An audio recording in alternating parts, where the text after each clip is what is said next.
5. Hello, hello, hello. Hey, everybody, and welcome to the show. I hope everybody's having a good weekend and ready for the Memorial Day weekend. Um, let's get right into the show. Today's show is about judgment, second chances, and dating deal breakers. And I have with me today the lovely Ashley. Ashley and I have been on the Truth Brothers show together a couple times and gone and had some comment exchanges in other shows on the network. So I thought, why not bring her in and get her opinion on what her dating deal breakers are and if and when we should give second chances. So this came about. I was chatting with a couple of girlfriends of mine, and you all know that I've been on various different shows where Tony and Devon and Ray have said that I don't even give men a chance before I kind of cut them off. So speaking with a couple of my girlfriends, what men do we give second chances? Are we being too judgmental? And what are some of our dating deal breakers? Are you willing to date somebody who's been to prison, who's been an alcoholic, a recovering addict, maybe a woman who's been promiscuous in her past? What are the dating deal breakers as far as dating people who have not had some of the best judgment maybe earlier on in their life? Ashley, what do you say about that? I would have a different answer for different topics. As far as like recovering addicts and recovering alcoholics, I think that would fall under the same umbrella as addiction. Okay. It's a lot of questions as far as addiction, but I want to address criminals first. Okay. I feel like criminals get it a lot harder than they should, and just hear me out. I am pro-black. My preference will always be the black man. And as a black person in America, 1 out of 81 of us will be incarcerated. 1 out of 36 or something like that if you live in the state of Wisconsin. We only make up of less than 15% of the nation's population, but we make up for like 47% of the exonerated cases. You know what I'm saying? So if a guy come to me and he like, you know, I got this bogus charge on me and woo, woo, woo. Like, I need to assess the situation first before I just like instantly like, no, you know what I'm saying? So, okay, well, you it just depends mentioned on the bogus situation. charges. What about men who've come clean and said, yes, I've done that in the past. Yes, I robbed. Yes, I did this. Yes, I did that. Because not everybody, you know, we are very aware that a lot of our men get trumped up bogus charges on them. They get beefed up when it's smaller things. But what if, and I'm just playing devil's advocate here because I know, and that was one of the reasons why I asked you, Ashley, because I know that you are pro-black and I'm very aware of those stats. So a lot of our black men will come to us having already had some of these issues or, you know, recovering or you know, still have ongoing trials for this because, you know, some of these trials can go on for years or, you know, have had things that are wrapped up and say they want to be honest with you. You're going to date them. I've gone to prison multiple times and yes, I've done this and that. You know, when I was younger, these are things that I've done, that's things that sometimes they feel that they had to do to survive. So what do you say about dating men who come forward and say, yeah, I've been to prison multiple times and I have done these things, but you know, I'm working to improve myself, or you know, those are things that I've done in the past and I'm no longer doing those things. Are Again, you I feel like it depends on the crime. So, okay? like, if I was Nicki Minaj and her husband, you know, he got that rape charge, you know what I'm saying? Say that he said he did that. Me personally, I, I couldn't do it. You know, I got a daughter, you know what I'm saying? It's just, it depends on the charge. Okay. You know what I'm saying? Like, if you got locked up because, you know, you got caught with weed or something like that, or what are you trying to feed your baby, stuff like that. But, you know, if you out here, you know, raping babies, you are Oh, killing. Like, nah, I can't look yeah, past it. that's a So deal it's, breaker, yeah, definitely. it just depends on the crime, to be honest. Okay, okay. So I guess next we have on the docket addicts. We have recovering addicts, recovering alcoholics, recovering gamblers.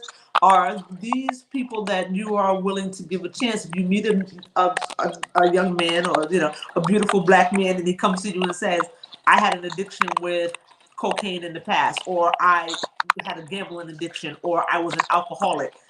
are you giving them a chance based on what their addiction is, or how long ago it was, or how are you kind of gauging that?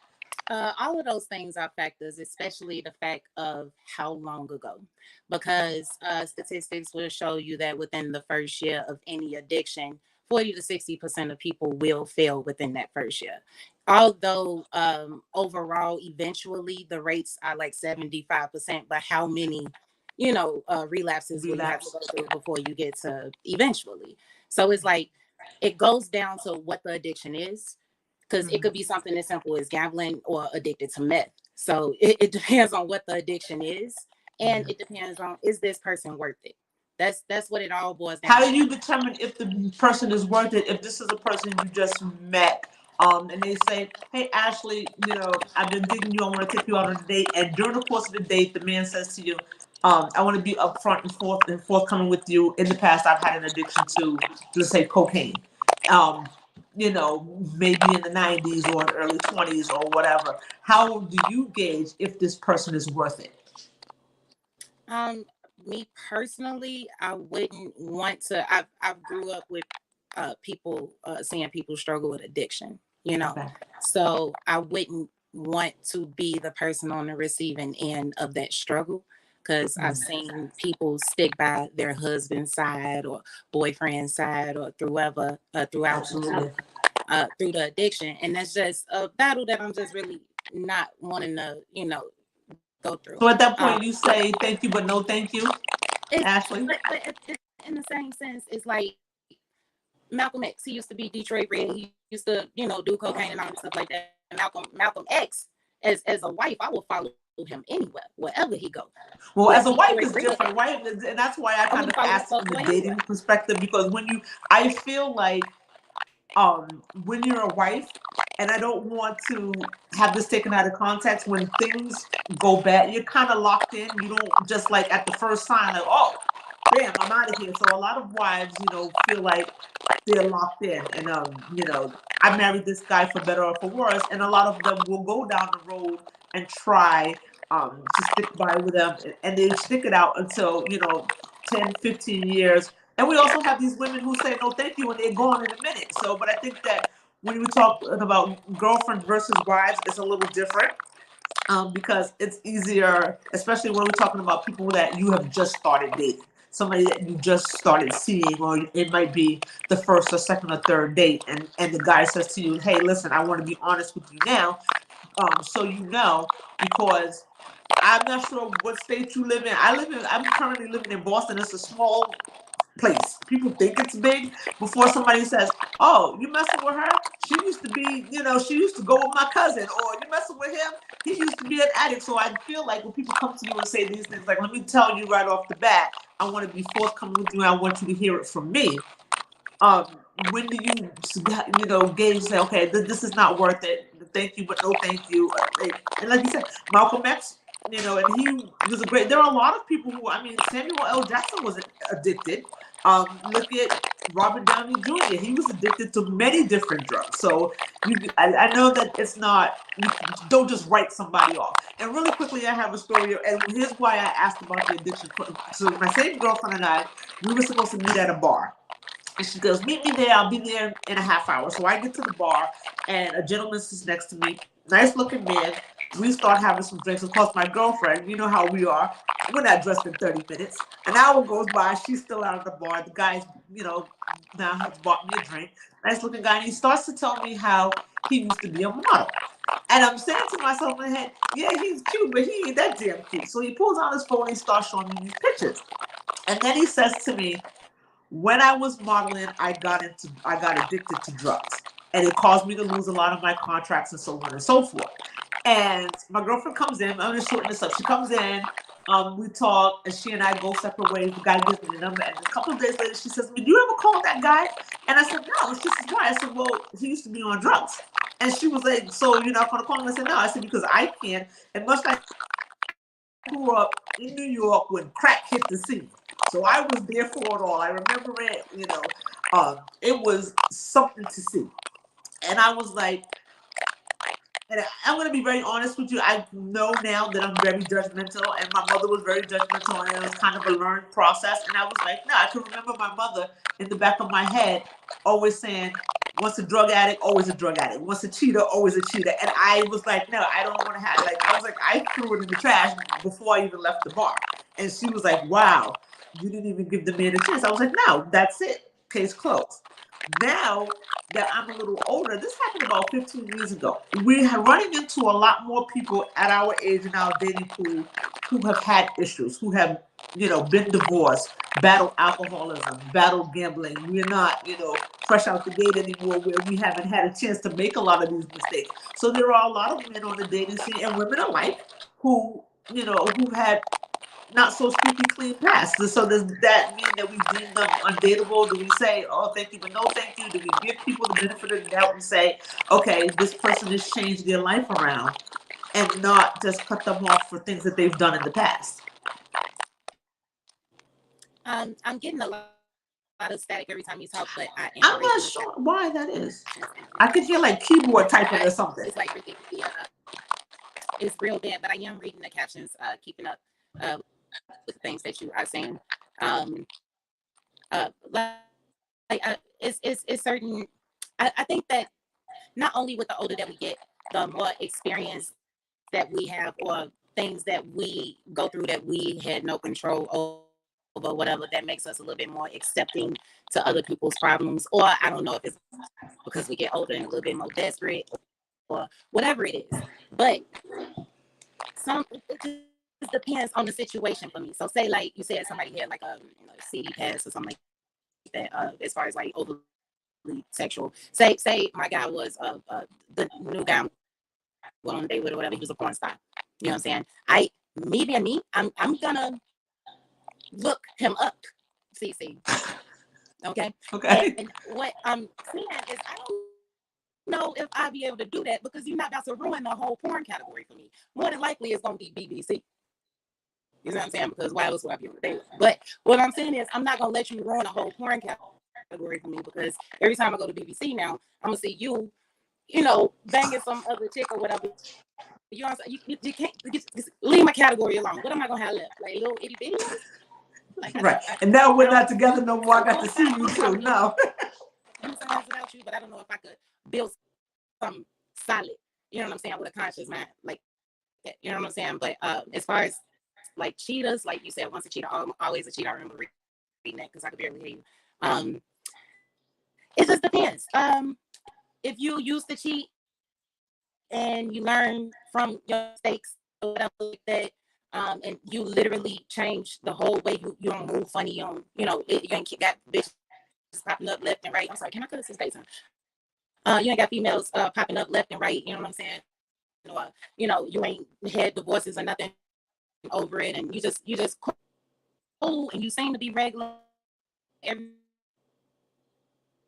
I'll give you a chance. But if you got all this extra baggage and all these extra like women and stuff like that, somebody said I sound like a robot, so I hope I'm not staticky too. But I don't know. We should have did audio check or something before we did this. But it's just like I said, it depends on the situation. You know what I'm saying? Like if I feel like that you genuinely are not what your history was, if I feel like that you made I don't know, like a serious turnaround, because I mean I could literally smell bullshit. Like I usually let people like do and say whatever it is. Like I just play along. I play stupid and then like I peep game, but you just gotta sometimes test and see where people are at. That's all. It just depends on the situation. I feel like I'm getting off track or whatever, but I'm scared to go ahead and switch it to this next one, because that's definitely gonna get off track. So go ahead and ask me something else, Cee Cee, because I would.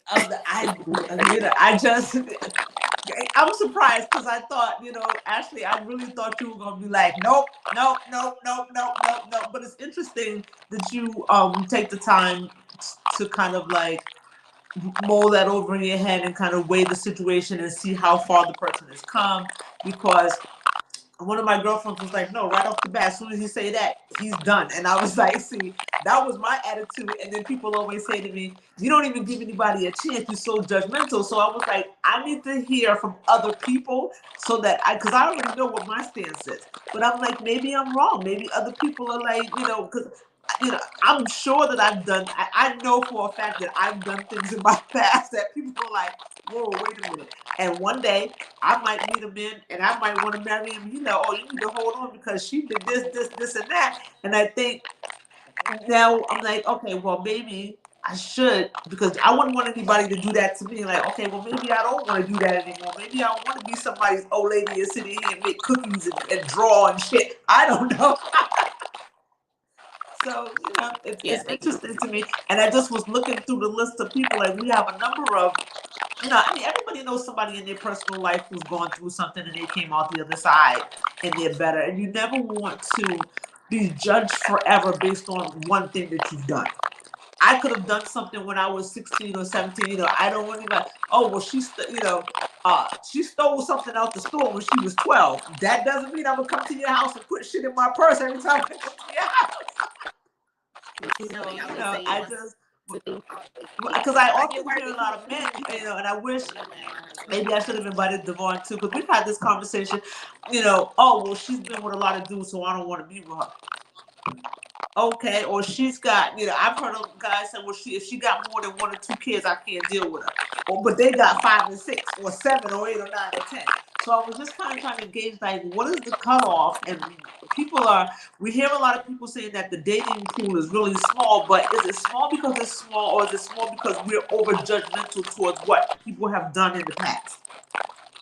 Are we, shooting ourselves in the foot by eliminating these people because, oh, well, he used to drink, or he used to gamble, or he used to, these are serious problems. They're serious. People have lost their homes and other things behind, gambling and alcoholism and things like that.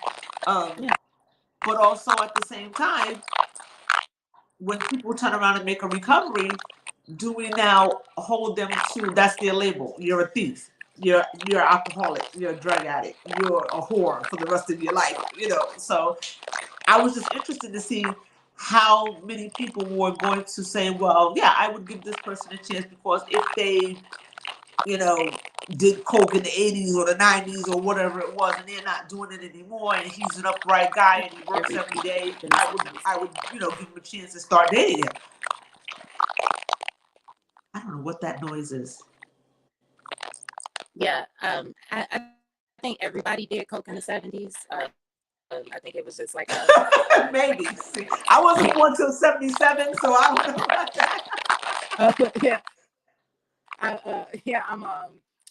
But I am attracted to like older guys. So and I know that because I've got a couple family members who did, and that was the thing to do. They went out and everybody did coke, and I heard that before. I'm doing coke in the 70s. I've definitely heard that before. That like in the 70s, everybody did coke. I was like, okay. Yeah, wrong age group. I just think, like I said, I think it depends on the actual addiction, and it depends. When I said it depends, I'm saying if the person is worth it. Sometimes you just have that connection with people. You can connect with them mentally, and you're like, yo, like, because I've been with people who I was very attracted to, but mentally not attracted to at all. You know what I'm saying? And the people that I'm usually mentally attracted to have been through things in their lives. You know what I'm saying? I'm usually not attracted to the clean background people, because to me, when I bring up a certain situation or something that I've been through in my not so clean life, I don't want to feel like I'm being judged. I want to feel like that I could be with somebody that can relate to me, or I could relate to them. But you just can't be out here killing grandmas and raping babies, and you can't be out here doing the crack, and it's a limit to everything. But you gotta have an open mind that in any situation that you see somebody else in, even though you say I would never ever be in that situation, you never know. You never know. You don't know how to. You never know. And again, like I said, that incident with the guy that I met at the bar was 15 years ago. I was young. I was like, I don't know. And I was like, and also ignorant. I was like, well, I can't take the chance that I come home from work one day and all my shit is gone because he decided he want to get high. So I just crossed them off the list. And my girlfriend, I always had friends that were older than me. So she was almost 40 at that time. And she was like, you can't think like that. And I was like, well, I don't want any parts of it. And again, like you said, I had family members who had struggled with addiction, and I saw what that did. I was like, I don't need to be in that situation. I'm trying to party hard, go here, go here. Now I got to worry about if we get in an argument, he gonna relapse, or we go to a party and he's in the bathroom. And I'm like, what are you doing in there? Like, you know. So I was like, I can't. But now I'm a little older and a little more emotionally intelligent, and people I know turn to drugs when they get in situations where they don't know how to handle, or you know, or people go to prison because they sold drugs as a means of survival because their mother died and their father ran off, and now they gotta help grandma pay her rent. Or so I get that now, but when I was younger, I didn't get it. I was like, no, because you should just know better, and that's it. But you know, we have a little more compassion now when we're older. And I was just interested because you know, I'm on Facebook a lot. Sometimes I don't always comment, but people seem to be looking for like this perfect person. They come out here, they want the guy to be 6'4". He got to make six figures. He can't have no kids. He got to have a nice beard. He got to have this. And I'm like, where are they finding these guys at that don't have no kind of past? They got all this perfect and pristine record. Where they at? And it's unrealistic, especially, you know, as bougie as people think I am, I love me a good hood dude. I ain't gonna lie at all. I love me a good hood dude. And just like you said, I've dated these guys with these squeaky clean resumes, and when you say stuff to them, they don't relate. It doesn't resonate with them. They're like, oh, how could you say that? Where did that come from? So I get it. Where for me, I wouldn't be looking for that type of guy like squeaky clean. I mean, there are some places that you could go with one type of guy that you can't go with another one. But at the end of the day, you want to be where you're comfortable. And I don't want to go to the debutante ball. So, I mean, that's it. And as far as the men, like, I would have liked to have some comments from the men letting us know, like, what is it when they say, well, I don't want to date women who have, you know, more than 2 kids.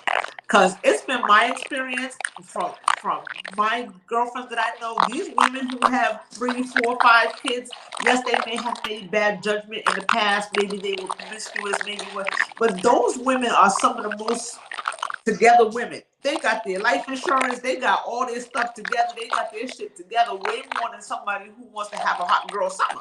And I'm like, y'all are missing out on y'all blessings, saying that you're not going to date a woman because she's been with more than 2 guys, or she's got more than 2 kids, because there are certain things that people who have been through all kinds of stuff in their lives, an element that they bring to a relationship. They are, you know, they're ready. They have the foundation. They know, okay, if this happens, then this will happen. And, you know, I can't articulate it the way that I really want to, but they have more just insight into other things as opposed to people who have never done anything wrong. Something happens, they're freaking out. They don't know what to do. Now, they're looking at you, you looking at them, and it's a wash. So I think that people are really blocking their blessings, not getting to know people because, oh, they had something in the past. So now that I said that, let me ask you a question about this.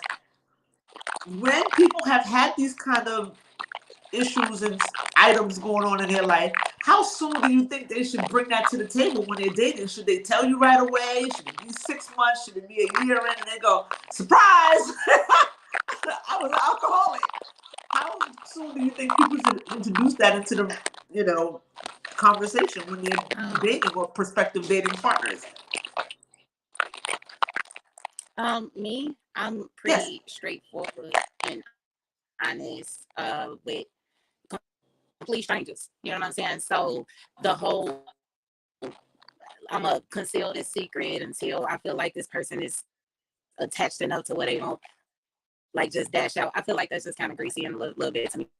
I just feel like you should just be upfront honest, because I don't want to get attached to somebody or have somebody attached to me when I know that, you know, it's a chance that this person probably don't, you know what I'm saying? Especially if we had conversations and you're like, oh, okay, well, I don't like people that got 6, 7 kids. I don't like people that used to smoke weed. Or I don't like people that had a drinking problem or had caught 3, 4 DUIs. You know what I'm saying? Like it's like, you know, I don't want to get attached, and I know that I'm not this person that this person looking for, and then here I come 6 months later, like, okay, by the way, you know, I am this person, but I just was trying to trick you and show you that I could be, you know, what you're looking for and that person, you know what I'm saying? But then that goes into saying, you know, you're telling that person what is best for them. You're deciding for them at that point. You know what I'm saying? And I feel like it's misleading. So I would want to know. But here's my thing: are you deciding for them, or are you deciding? People who do that, are they deciding for the other person, or are they deciding for themselves? Just briefly, years ago, I dated this guy, and I dated him for 6 months. And 6 months in, he told me he was married. Yes, see, no. And we had a conversation about this, and apparently he had done this to other women. He was dating another girl before me and waited 8 months to tell her that he was married. And I'm like, so this is your pattern. You date these women, and 4 or 5 months down the line. And you know what he said to me? He looked me dead in my face and said, yeah, because by then they're into me. And I'm like, yo, that's a dirty trick. You shouldn't do that. That's not okay. It's not okay. But he had a pattern of doing this, and this was his way of making sure, or trying to ensure, that he would get the woman to like him before he would go, oh, by the way, I have a wife. It's terrible, and I feel like So it's it was very like, and I said that to him. I was like, you chose for me. You should have told me that. Let me choose if I want to. I want to know, because if I go down my front stairs and somebody hit me with a frying pan, I don't know why. I'm like, well, what happened? You chose for me, and that's selfish. And that wasn't that you would. That wasn't for me. That was for you. You did that for yourself. Yeah, absolutely. I agree. I would want to know upfront about anything that would be good to the future. You know what I'm saying? I think anything that you feel like would be a risky or, you know, a touchy conversation, I think that's things that should be held up front before any emotions or I mean, things like that. Like, I would like to know that the first day. I'm married. Okay, thank you. Good night. Have a nice day, sir. But if somebody is saying to me, I used to be an alcoholic, is that a first date conversation, or a second date, or a third date conversation? Say, okay, we've been out 2 times already, but before we go any further, I like you and you like me. I just want you to know that I've had problems with alcoholism in the past. I could do date 3. It don't necessarily have to be date 1, because, you know, the first date, you don't even know if you really like into this person to be, you know, laying out your skeletons like that or whatever. But if you take me on my second or third date, like, I feel like it should be upfront. That's what I mean by upfront. It don't have to be like, hello, my name is Paul, and I used to be an alcoholic. Like, this is not a alien. You know what I'm saying? Like, let's try to figure some stuff out and see if we interested enough in each other before we can even, you know, start laying out our dirty laundry. You know what I'm saying? But I would like to know. And you would like to know like, sooner than later. Yeah, absolutely. Absolutely. Yeah. Okay. All right. You know, I just was like, and just so happened, like, after I submitted this show to Tony, I was on Facebook, because you know, the network has a lot of shows, and I know Reggie and Shara and Devon and Ray, they do a lot of more of the serious, you know, topic shows. So I kind of like to keep mine kind of light, because you had all the serious shows all day, all week long, and then when I bring mine out, especially since it's once a month, I kind of want it to be something fun. So sometimes I draw my stuff from social media or conversations that I've had with my friends. And just I was on Facebook yesterday, and I guess they have a show that maybe is like a subsidiary of Catfish, and it's like, I have a secret relationship. And I'm watching it. It was like a 7-minute clip, and the woman is sitting there with this man, and the man tells her that he's got a 22-year-old son a year down the line. He takes his secrets out. They pan the camera to her. She's got a secret that she's got 4 children. So he says to her, I can't believe you are putting me through this, and you yourself have been keeping things from me. You have 4 kids. This woman said to him, I don't have any kids. I have children, so I didn't lie. Technically, I don't have kids. I have children. And 4 children and 5 grandchildren. I'm like, oh no. So people, like don't play around with words. Like, yeah, well, you asked me did I have kids, and I said no, I don't have kids, I have children. And then she told the man that she was 32 when she was 42. So I'm like, people going around a year later, he's like, well, I didn't tell you I had a 22-year-old son because I know you're young and you might want to have kids. Turns out she's 42 and she already has kids. And I'm like, so y'all just lying to each other every day for a year. And where y'all was hiding all these kids and grandkids at? That's why I think that everything should be upfront. And by upfront, I mean like early on, definitely before the third date, preferably like second. You know what I'm saying? Just be like, oh, okay, well, I had a really good time the first date. But now we on the second date. Tony, I'm sorry. I know we probably have comments on the screen.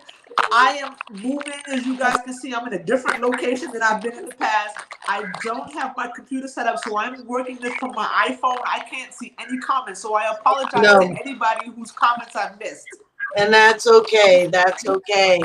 And that could attribute to the static because your laptop is already set up. But we'll get it together for the next one.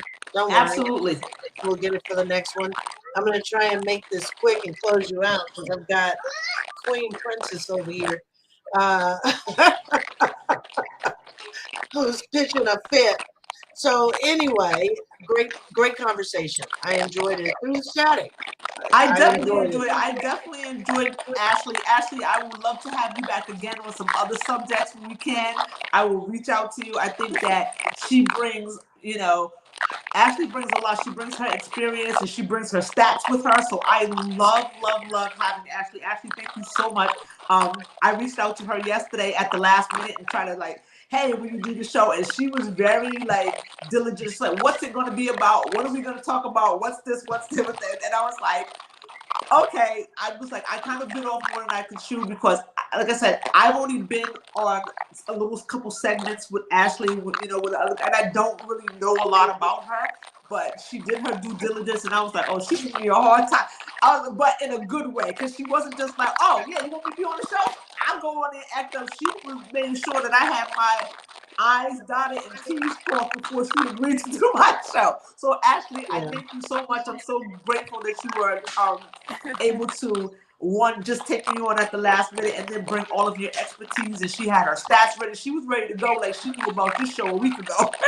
Well, Ashley is one of those people that I caught first on when I first noticed Ashley in comments and Two Brothers. And there's a lot of critical thought behind Ashley's comments. Absolutely. And that's missing today. And I think she's highly intelligent. She does bring a lot to the table. And I would love to see her back on any of the shows, even mine. I have been rooting for. We need to do a show, maybe the four of us, and just do like a meeting in the ladies' room. I will have my audio together. I will have myself in the place, so we can just get together and go ham because I love all three of you guys so much. Thank you, Miss Cee Cee. Well, I'm going to help you close out the show. I want to say thank you to you both. Thank you, Cee Cee, because I know you're in the midst of doing some things, trying to get moved. Yes. And Miss Ashley, thank you for that last minute, jump in and that invite. And look, she came on looking gorgeous as hell. She's always pretty. Looking like, this. Next time, I got to bring my egg because I can't have Ashley out there with the red lips. And I'm sitting here looking like Dora the Explorer. So I am so happy that you joined Cee Cee today. If you really want to get notification of Cee Cee shows, I need everybody who's listening in to make sure that you follow her on Facebook under Cutting It Close with Cee Cee. She's here every last Saturday of the month. And that's a way of us having a break, me and Yvonne. But she's here every last Saturday of the month. You can check her out, 12 o'clock p.m. Pacific,